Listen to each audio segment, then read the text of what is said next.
د افغان ځوان په لاس جوړه شوې دا ډرون الوتکه کم تر کمه 2000 متره افقي او عمودي الوت کولی شي.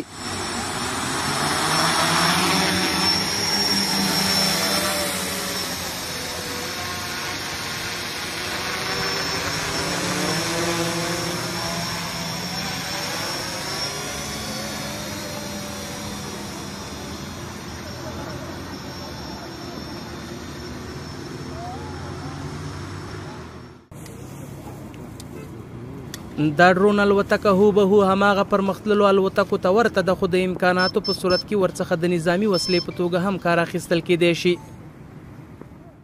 یا یو داسې ساحه چې هلته د انسان تګ محدود وي، امکان نه لري چې هلته موږ نفر ولیږو که نه، نو بیا د دې ډرون په واسطه کولی شو چې هغه ساحه لومړی چک کړو په کامرې باندې او ووینو، د هغې نه وروسته بیا کولی شو خپل نظامي قواوې هلته ولیږو چې دا د انسان د ژوند د ژغورلو لپاره ټولو مهمه وسیله ده.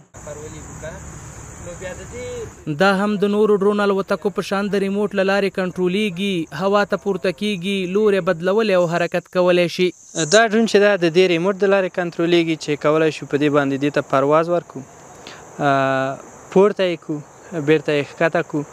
که وغواړو ځای په ځای وڅرخوو په هوا کې چې په دې خوا تاو شي، راسته خوا تاو شي یا چپه خوا تاو شي، نو بیا د دې نه یې کولی شو. 2 لیوره لري چې دا د موټرونو سپیډ کنټرولوي. توکل خان قلمیار د پروان ولایت اوسیدونکی دی. د پروان پوهنتون له کمپیوټر ساینس پوهنځي څخه تازه فارغ شوی. د 3 میاشتو په موده کې په کمو امکاناتو ډرون الوتکه جوړه کړې چې تر 2 کیلومترو الوتنه کولی شي. 2 کیلومتره خو داسې ما خپله چک کړې ده چې داسې افقي پرواز کولی شي، او تر ارتفاع پورې م دقیق چک کړې نه ده او متر کړې م نه ده، داسې عالم نه لرو چې څومره به دا جګېږي، خو زما د شخصي نظره څومره چې ده په افقي شکل باندې ځي همدومره عمودي هم تللی شي.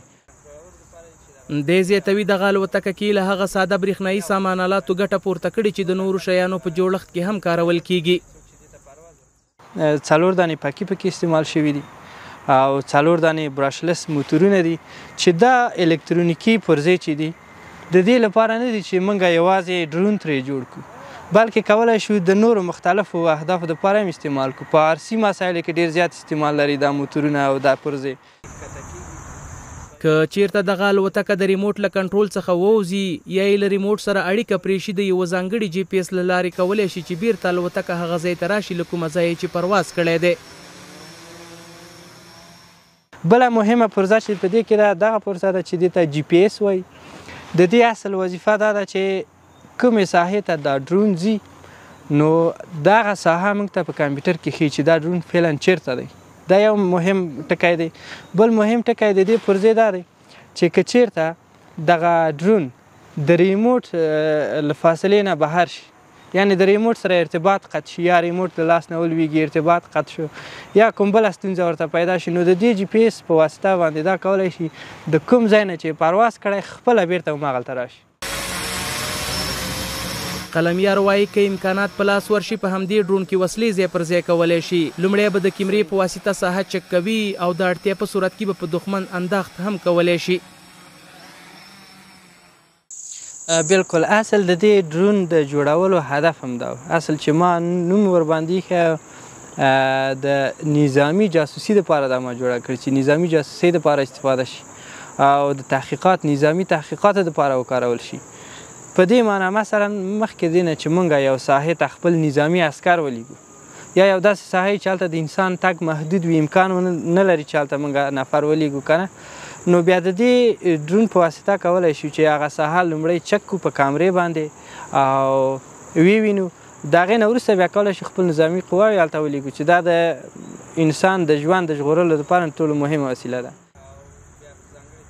اقتصادي مشکلاتو په څپېړه وهلی دا ځوان د اقتصادي ستونزو له امله د دې ډرون د جوړولو پر مهال له لوړو او ژورو تیر شوی دی. نو د دې د مصارفو او د پیسو پیدا کولو هغه پوښتنه چې کومه تاسې کړې، پیسې خو د دې داسې وي چې ما به په قرهباغ ولسوالۍ کې په کورسونو کې شخصي کورسونو کې درس ورکوه د پوهنتون د ټایم نه وروسته مازدیګر ټایم ماسپښین ټایم، او چې پوهنتون بیا ماسپښین خواشه سهار خوا نه به مې درسونه ورکول، د هغې لارې نه بیا لږ لږ پیسې ما پیدا کولې او چې یو وړه بودیجه به مې برابره کړه، دا پیسې به مې بیا یو شی ورته واخیستل او هغه به مې په دې کې نصبول ورو ورو په همدې خاطر یې وخت هم زیات ونیو. قلمیار زیاتوي که زمینه ورته برابره شي نو په کم وخت کې به په پرمختللو وسایلو سمبال ډرون الوتکه جوړه کړي.